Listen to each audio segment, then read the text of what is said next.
산에서 850명의 바알과 아세라의 선지자 그리고 엘리야라고 하는 850대 1의 대결이 갈멜산에서 벌어졌습니다. 그리고 과연 누가 참된 신인가, 바알인가 아니면 여호와인가? 어떤 사람들은 갈멜산의 그런 모습을 기우제로, 비가 안 오니까 비가 오게 하는 기우제로 생각하는데, 갈멜산의 그 모습은 기우제가 아닙니다. 불로 응답하는 신이 참신이다라고 하는, 어떤 분이 참된 신인가라고 하는 것을 증명하는 자리였지 기우제를 하는 그런 자리는 아니었습니다.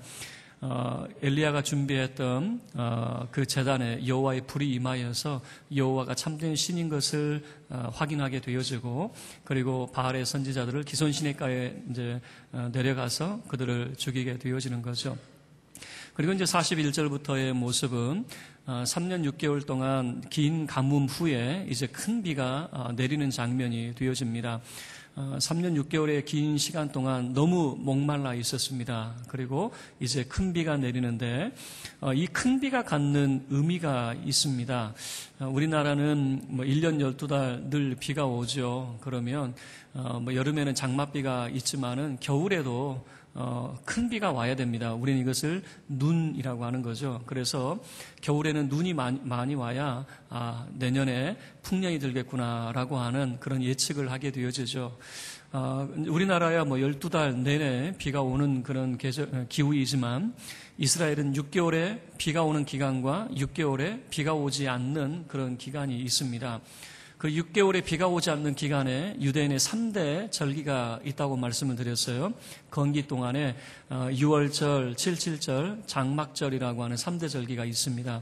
그리고 이 장막절은 한 해의 끝자락이에요. 한 해의 끝자락에 모든 농사를 다 마치고 이제 그들이 새해를 맞이하면서 장막에서 새해를 맞이합니다. 그래서 장막절이라고 하는 표현을 쓰는데, 장막절을 지키는 이유는 뭐냐면, 그들의 이제 조상이 광야에서 40년 동안 장막에서 머문 것을 이제 기억하기 위해서 새해를 맞이할 때 그들은 장막에서 새해를 맞이하는 거죠. 그러니까 새해를 맞이할 때에 좋은 환경이 아니라 장막으로 내려와서 불편한 환경 가운데서 새해를 맞이합니다. 그런데 이 장막절에 큰 두 가지 의미가 담겨져 있습니다. 이 장막절에 가장 중요한 행사 중에 하나가 뭐냐면요, 바로 대속죄일입니다.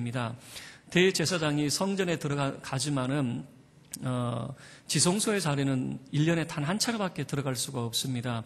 그리고 지성소에 들어갈 때의 그 목적은 뭐냐면 모든 백성들의 죄를 사하기 위해서, 그래서 대속죄일이 바로 이 장막절 중요한 행사가 되어집니다. 자, 그리고 또 다른 이 장막절의 행사 중에 하나가 뭐냐면요, 비를 기원하는 그런 의식을 갖게 되어집니다. 실로암 연못에서 이제 물을 떠와서 그 물을 제단에 붓게 되어집니다. 그리고 그 제단 옆에 버드나무 가지 하나를 세우게 되어져요. 버드나무 가지를 세우는 이유는 뭐냐면, 버드나무는 물에서 잘 자라는 나무거든요. 물이 없으면 자랄 수 없어요. 그래서 이제 새해가 되어지면 우기가 6개월 동안 비가 시작되어지기 때문에 비를 기원하면서 이 버드나무 가지를 제단 옆에 세우는데, 그 가지가 제단을 덮는 그런 모습으로, 그래서 새해에도 하나님께서 우리에게 큰 비를 내리시기를 기원하는 그런 의식을 하게 되어집니다. 자, 그런데요, 두 가지 의미가 있어요. 이 장막절의 요 대속죄일과 그리고 비를 기원하는 의식인데, 이 비라고 하는 것은 단순히 하나님이 우리에게 비를 내려주셔서 한 해 농사 잘 짓게 해주세요, 그런 의미를 뛰어넘는 것이 있어요. 바로 이 대속죄일이 보여주는 건 뭐냐면, 비라고 하는 것은 농사 잘 짓게 하는 그런 의미를 뛰어넘어서 하나님께 용서받은 하나님의 백성들에게 하나님께서 내리시는 은총의 선물이 바로 이 비라고 하는 것입니다.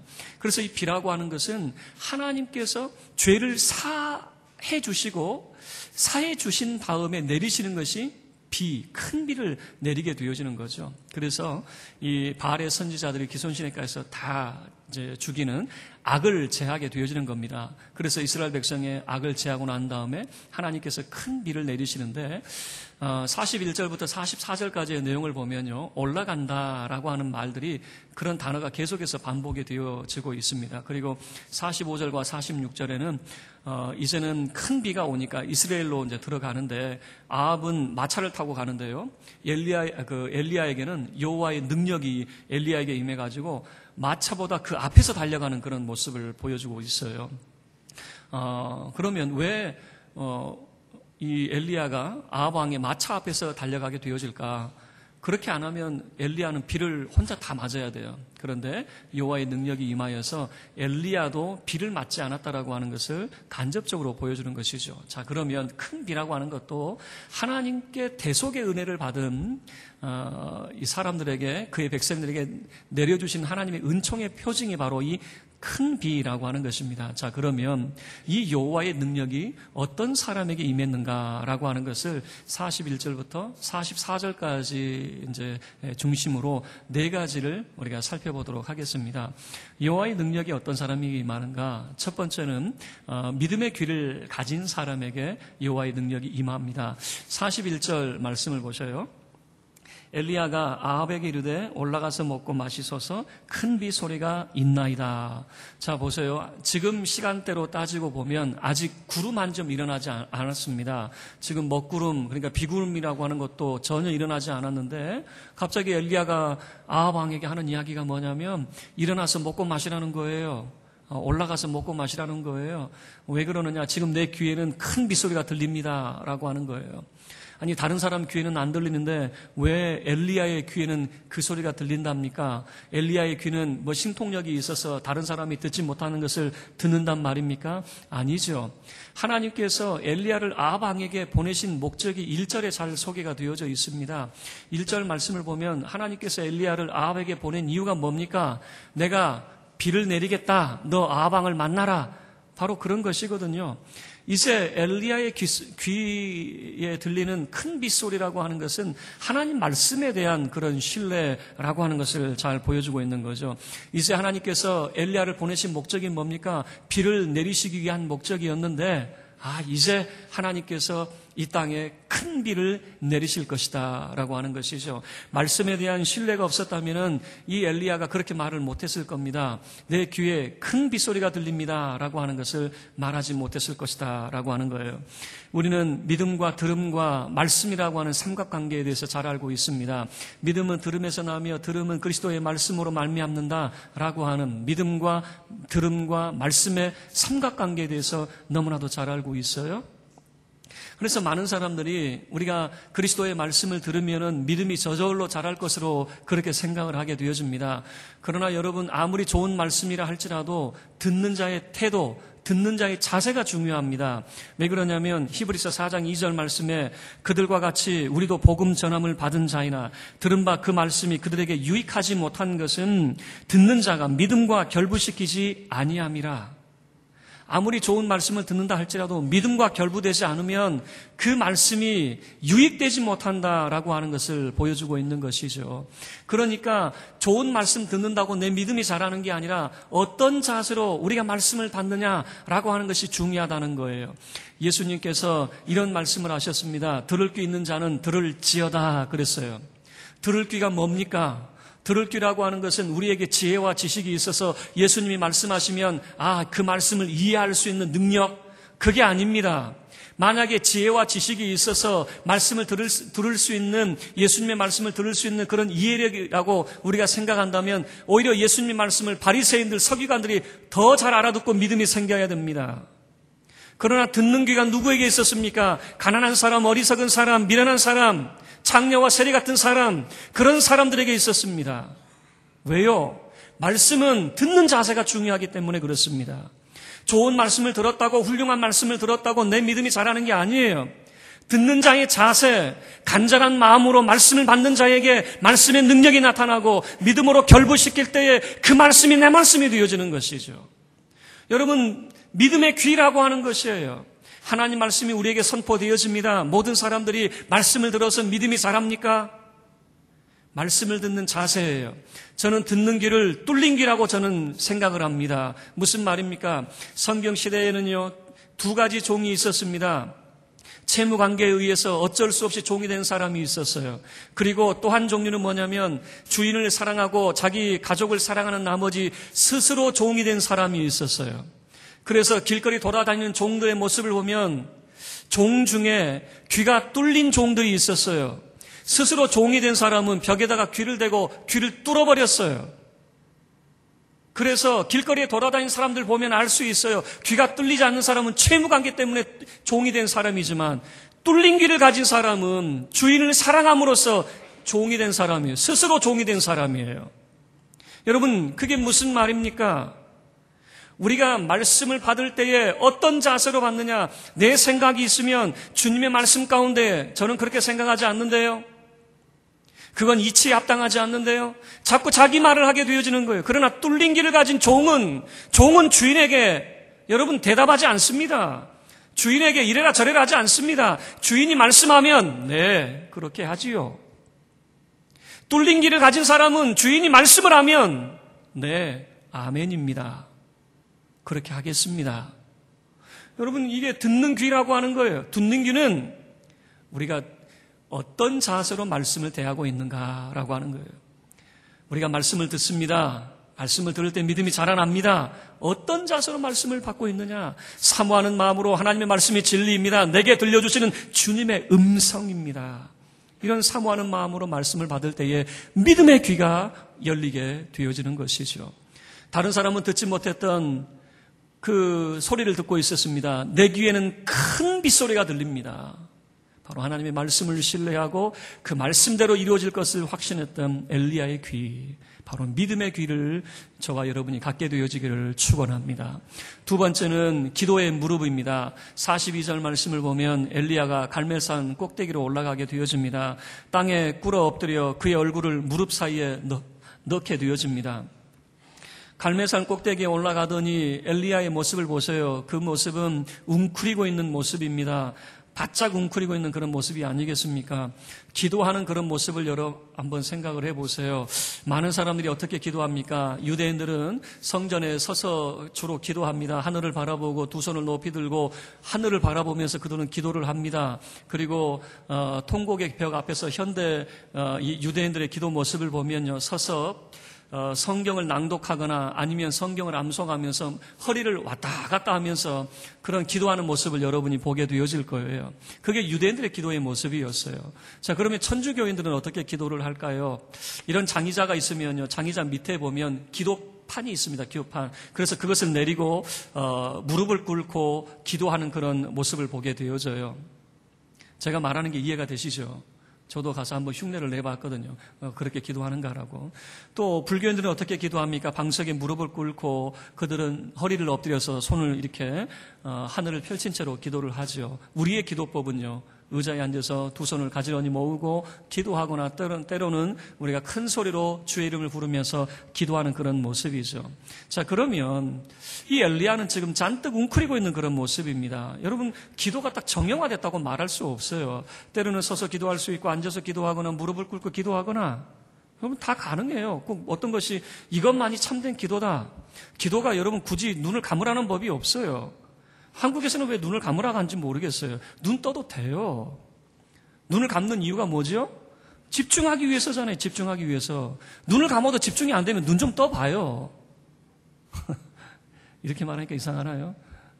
저는 제가 대학 시절에 그런 적이 있었어요. 한 마음이 정말 그 상처를 받은 적이 있었어요. 마음이 상처가 되니까 기도가 됩니까? 기도가 안 됐어요. 그래서 이제 기도는 해야 되겠는데 하나님이 기도의 마음을 주시잖아요. 그럼 그렇게 제가 항변했어요. 기도가 안 되는 걸 어떻게 해요, 하나님? 그랬어요. 근데 제 마음에 드는 생각이 있었어요. 제가 그때 그 선배에게 막 찾아가서 이제 그분도 신앙을 하는 선배였거든요. 그 선배한테 가서 이러쿵 저러쿵 이런 이야기 많이 했거든. 너는 선배하고는 말 잘하던데, 또 속상해도 선배하고는 말 잘하던데 왜 나하고는 안 돼?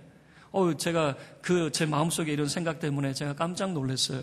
그래서 기도실에 커피 한 잔 뽑아가지고, 자판기 커피 뽑아가지고 커피 딱 놓고 홀짝홀짝 마시면서 선배하고 대화하듯이. 그 뒤로 기도가 트였어요. 그 뒤로. 기도 안 된다고요? 언제까지 안 하실래요? 안 되는 게 아니라 안 하는 거잖아요. 자, 이 잔뜩 웅크리고 있는 이런 모습, 왜 엘리야가 이렇게 기도를 하게 되어질까요? 기도라고 하는 것은 바로 하나님이 일하시도록 하는 방편이 되어지거든요. 칼빈이 이 기도에 대해서 재미난 비유를 했습니다. 하늘 창고를 열게 하는 발판으로 그렇게 소개를 했거든요. 그게 무슨 말이냐면, 여러분 우리 어렸을 때 다락에 참 맛있는 음식이 많이 있었죠. 거기에 진귀한 음식이 많이 있었어요. 꿀도 있고 과자도 있고 또 명절에 남은 음식들이 그 다락에 다 들어가 있거든요. 그런데 키가 작으니까 그게 닿아요, 안 닿아요? 안 닿잖아요. 그러니까 별별 방법을 다 쓰는 거죠. 그 당시 의자가 어디 있습니까? 그러니까 이불 뭉텅이로 가져와가지고 그 올라서가지고 다락에 있는 맛있는 거 꺼내 먹고 그랬잖아요. 기도가 그렇다는 거예요. 우리 손으로는 안 닿아요. 하늘 그 창고에 우리의 손이 안 닿아요. 기도가 그 하늘 창고에 우리 손이 닿게 하는 발판 역할이 바로 기도라고 비유를 하는 거예요. 여러분, 기도를 통해서 하나님의 능력이 나타나는 거예요. 여호와의 능력이 나타나는 거예요. 하나님께서 다 해주실 것인데 뭐하러 기도합니까? 이미 하나님께서 엘리야에게 말씀하셨잖아요. 너 아합 만나봐. 내가 비를 내릴 거야. 하나님 그렇게 하실 거잖아요. 엘리야가 뭐하러 기도합니까? 기도해야 되는 거예요. 하나님께서는 하나님이 하실 일이 있고 사람은 사람이 할 일이 있는 거예요. 우리가 할 일이 뭡니까? 우리 할 일은 하나님 앞에 납작 엎드리는 거예요. 하나님이 일하실 수 있도록, 하나님의 능력이 나타나실 수 있도록 우리의 역할은, 우리의 할 일이 바로 그겁니다. 기도를 통해서 하나님의 역사가 나타나도록 하는 거예요. 이게 우리의 역할이란 말이에요. 하나님이 알아서 하실 텐데 그건 하나님의 역사고요. 우리의 할 일은 하나님 앞에 기도하는 겁니다. 자, 세 번째입니다. 세 번째는 바로 순종의 마음에 대한 이야기인데요. 43절 말씀을 보면 엘리야가 사환에게 명령을 합니다. 무슨 명령이냐면 너 좀 한 바닷가에 한번 갔다 와봐라 그러는 거예요. 그러니까 바닷가라고 하는 것은 이 갈멜산에서 아마 갈멜산 꼭대기에 있지만 바닷가가 보이지 않는 곳이겠죠. 그래서 사환에게 보내는 거예요. 사환에게 보내서 저 바다라고 하는 것은 지중해거든요. 우리로 치면 뭐라고 할까요? 설악산 꼭대기? 그러면 동해바다가 보이지 않습니까? 그 정도였던 것 같아요. 그러니까 이 갈멜산 꼭대기에서 저 멀리 보면 지중해가 보이거든요. 그 지중해 바다를 한번 봐라. 무슨 현상이 나타나지 않는가? 비구름이 오지 않는가 한번 봐라. 근데 사환이 갔다 왔어요. 뭐라고 이야기합니까? 아무것도 없는데요. 아무것도 보이지 않아요. 그럴 때 엘리야가 뭐라고 이야기합니까? 야, 7번까지 갔다 와봐 그래요. 7번까지. 여러분 7번이라고 하는 의미가 뭘까 그 말이에요. 우리나라에는요 3번 정신이 있습니다. 도전을 하더라도 몇 번까지는 찔러봐요? 3번까지. 그리고 용서를 하더라도 몇 번까지는 용서를 해줘요? 3번까지는 용서를 해주죠. 우리나라는요 3번 정신이 있어요. 그러면 성경은 7번 정신인가요? 7번까지 하라 이런 건가요? 여러분 7이라고 하는 것은 완전수입니다. 충족수입니다. 다시 이야기하면 하나님께서는 이 세상을 창조하실 때 6일 만에 다 창조하셨어요. 그런데 하루를 덧붙이네요. 그래서 창조의 완성이 7일로 보게 되어지는 거예요. 왜 그럴까요? 7이라고 하는 숫자가 완전수이기 때문에 그렇습니다. 그러니까 7이라고 하는 것은 단순히 7번이라고 하는 의미를 뛰어넘어서 7을 가지고 있는 것은 완전하다라고 하는 거예요. 그래서 7일 창조라고 하는 것을 말하는 이유는 뭐냐면 하나님의 창조가 완전했다라고 하는 것을 보여주는 거예요. 그리고 예수님께서 요한계시록에서 가지고 계시는 7별 또는 7영, 예수님은 7개 가지고 계시구나, 그 말이 아니에요. 7이라고 하는 숫자를 통해서 예수 그리스도께서 모든 정권을 가지고 계신다라고 하는 것을 7별과 7영을 통해서 보여주고 계시는 거죠. 그 완전수가 되어지는 겁니다. 자, 그러면 7번까지 가라, 그 말이 무슨 말일까요? 완전한 헌신과 완전한 순종을 말하게 되어지는 거예요. 우리가 하나님 앞에 순종할 때는요, 한두 번은 하게 되어집니다. 근데 계속 한다는 게 얼마나 어렵습니까? 그래서 하나님 앞에 순종이라고 하는 것은 이겁니다. 완전한 순종. 내 생각을 가지고 한두 번 해보고 안 되니까 집어치우고 그게 아니라 완전한 순종, 완전한 헌신, 그것을 우리에게 요구한다라고 하는 것이에요.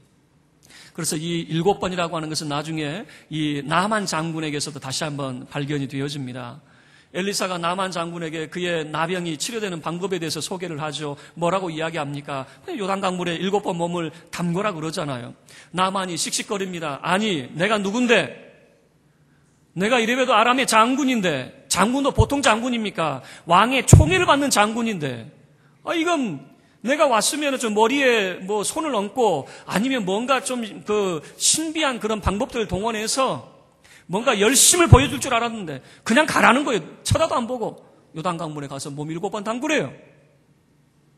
그런데 여러분 성경이 어떻게 나타내고 있습니까? 7번 몸에 그 물을 담궜더니 어떻게 되어집니까? 그 나병이 깨끗하게 씻겨나가게 되어지는 것 아니겠습니까? 순종은 완전한 순종을 통해서 하나님의 능력을 경험하게 되어진다는 것을 성경이 우리에게 보여주는 것이거든요.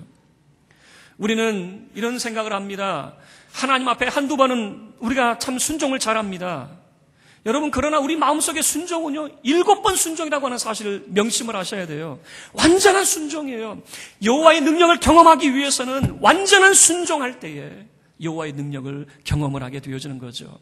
자, 마지막 소망의 눈에 대한 이야기입니다. 44절 말씀을 보면 그 사환이 7번째 그 지중해 바다를 바라봤을 때에 뭔가를 발견하게 되어졌어요. 뭔가 봤더니 이 손만한 구름이 일어나는 것을 보게 되어졌거든요. 여러분, 손만한 구름이라고 하는 게 뭡니까? 보잘것없는 것 아니겠습니까? 그런데 엘리야가 말하는 것을 보세요. 44절 말씀을 보면 7번째 이르러서는 그가 말하되 바다에서 사람의 손만한 작은 구름이 일어나나이다. 이르되 올라가 아합에게 말하기를 비에 막히지 아니하도록 마차를 갖추고 내려가소서 하라 하니라. 아합에게 뭐라고 이야기하라는 겁니까? 지금 사안이 봤을 때는 그저 손바닥만한 그런 구름 하나 일어났을 뿐인데 엘리야가 뭐라고 이야기합니까? 지금 큰 비가 몰려오고 있구나. 지금 아합에게 빨리 마차를 준비해서 이스라엘로 빨리 가라고 이야기해라. 비 맞지 않도록 하라고 해라. 겨우 손바닥만한 구름 하나 일어났는데 무슨 이야기입니까? 여러분, 그런데요, 45절 말씀을 보세요. 조금 후에 구름과 바람이 일어나서 하늘이 캄캄해지며 큰 비가 내리는지라. 조금 후에라고 하는 거예요. 조금 후에. 손바닥만한 작은 것이라고요. 사안이 봤을 때는 손만한 작은 구름이었을지 몰라도 엘리야가 바라봤을 때는 소망의 눈이 있었습니다. 하나님께서 말씀하신 그대로 되어질 겁니다. 큰 비구름이었습니다. 우리가 바라봤을 때 저 멀리 지중해 너머에서 하나 떠오른 구름 하나, 그 자그마한 구름 하나. 여러분, 그 구름은 작은 구름이 아니었어요. 소망의 눈을 가진 엘리야의 눈에는 그것은 큰 비구름이었습니다. 그리고 엘리야의 말대로 조금 후에라고 하네요. 조금 후에. 여러분, 이런 변화들이 나타나야 되겠죠. 무엇을 통해서요? 소망의 눈을 가진 자를 통해서 이런 놀라운 변화가 나타나게 되어지는 거예요. 많은 사람들이 믿음을 가지면서도 이렇게 이야기합니다. 내 눈에는 손바닥만한 구름밖에 안 보입니다. 그러나 믿음의 눈을 가진 사람은 이렇게 말할 겁니다. 그 구름은 하나님의 큰 비구름이 되어질 겁니다. 여러분, 소망의 눈을 가질 때에 그게 무엇인지를 알게 되어지는 거예요. 그럴 때에 조금 후에 나타나는 놀라운 변화를 경험을 하게 되어지는 것이겠죠. 말씀을 마치도록 하겠습니다. 여호와의 능력이 누구에게 나타나는가라고 하는 것을 우리가 함께 살펴봤습니다. 우리는 이런 생각합니다. 엘리야처럼 하나님께서 정말 여호와의 능력이 우리의 삶 속에 나타나기를 우리는 사모합니다. 그러나 우리 자신을 돌아보세요. 과연 우리는 믿음의 귀를 가지고 있습니까? 기도의 무릎을 가지고 있습니까? 정말 순종의 마음을 가지고 있습니까? 소망의 눈을 가지고 있습니까? 전혀 없는 상태에서 그죠? 내 생각, 내 말만 하고 있으면서 여호와의 능력이 우리의 삶 속에서 나타나기를 바란다면 그건 어불성설이에요. 있을 수 없는 일이에요. 참으로 우리의 삶 속에 여호와의 능력이 나타나기를 여러분이 사모한다면, 우리 삶 속에 하나님의 은혜의 큰 단비가 내리기를 사모한다면 우리에게 갖춰야 될 것들이 있어요. 바로 믿음의 귀를 가져야 될 것입니다. 그 믿음의 귀는 무엇인가를 알아듣는 귀. 여러분, 그런 귀라기보다는 정말 종의 자세로 주여 말씀하옵소서 종이 듣겠나이다라고 하는 듣는 자의 자세를 말하게 되어지는 거예요. 말씀이, 들음이, 믿음이, 여러분, 이 삼각관계에 대해서 우리가 살펴봤잖아요. 아무리 좋은 말씀을 우리가 듣는다 할지라도 믿음으로 반응하지 아니하면, 듣는 자의 자세가 엉망이면 그 말씀이 아무리 위대한 말씀이라 할지라도 여호와의 능력으로 나타나지 않는다라고 하는 거예요. 믿음의 귀, 두 번째는 기도의 무릎입니다. 여러분, 하나님의 능력은 하나님이 행하실 일이에요. 우리가 할 일이 있어요. 우리가 할 일은 기도의 무릎을 만드는 것입니다.